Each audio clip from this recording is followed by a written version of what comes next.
শীতের সকালে তেঁতুল গাছ থেকে তেঁতুল পাড়া।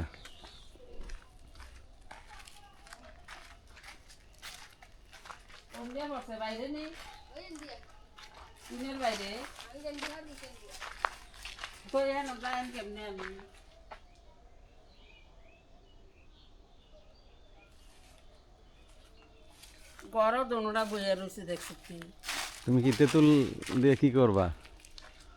তেঁতুল ভালো, আব্বার তো কোলেস্টেরল আছে, তেঁতুল খেলে কোলেস্টেরলের সমস্যা কমবে। এই তেঁতুল কি বাদুরে সব খেয়ে ফেলাইছে নাকি রে?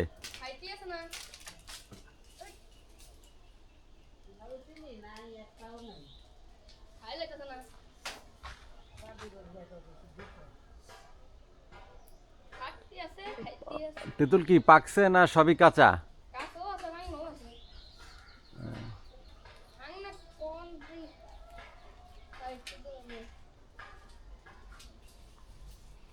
বাদুর তেঁতুল খেয়ে খেয়ে নিচে ফেলাইছে নাকি?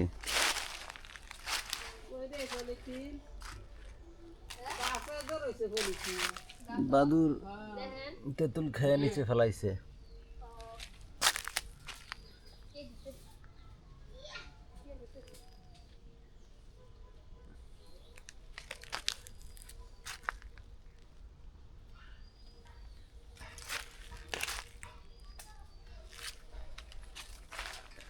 এই সব তেঁতুল যদি বাদুর খেয়ে ফেলায়, মানুষ খাইব কি?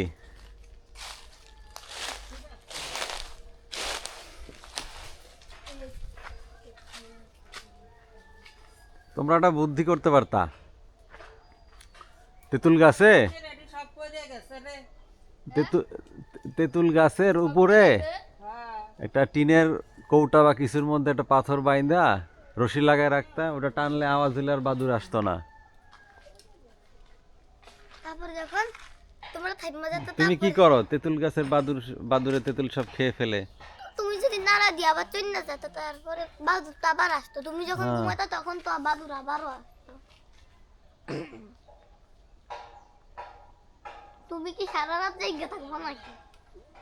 তাও অবশ্য ঠিক, বাদুর তো সারা রাত জায়গা থেকে, মানুষ তো আর সারা রাত জাগলে স্বাস্থ্যের জন্য ক্ষতিকর।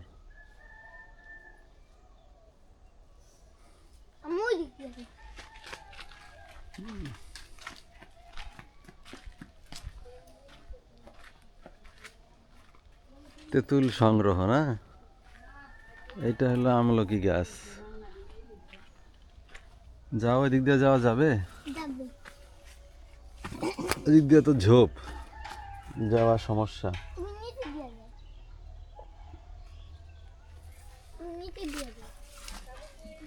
এদিক দিয়েও যাওয়া।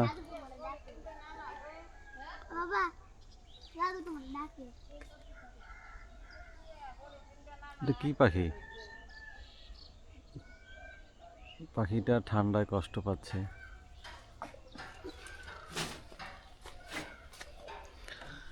বেল গাছের বেলগুলা তো বাদুর খাইতে পারে নাই এখনো।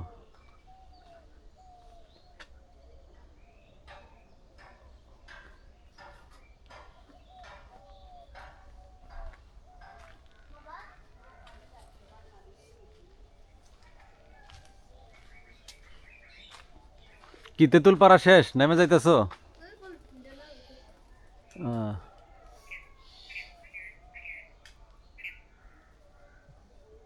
সাবধানে নামো, সাবধানে। হ্যাঁ, তাড়াহুড়ার দরকার নাই,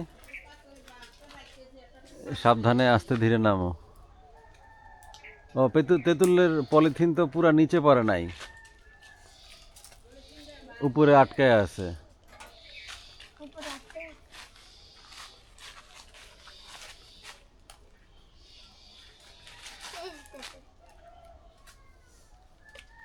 এইটা তেঁতুলটা গাছ থেকে পড়ছে, পয়রা ফেটে গেছে, তাই না?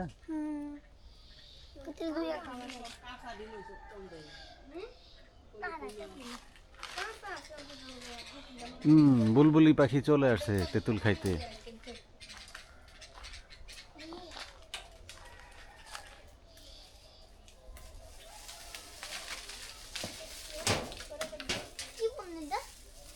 এই পলিথিনের তেঁতুল সব পড়ে গেল।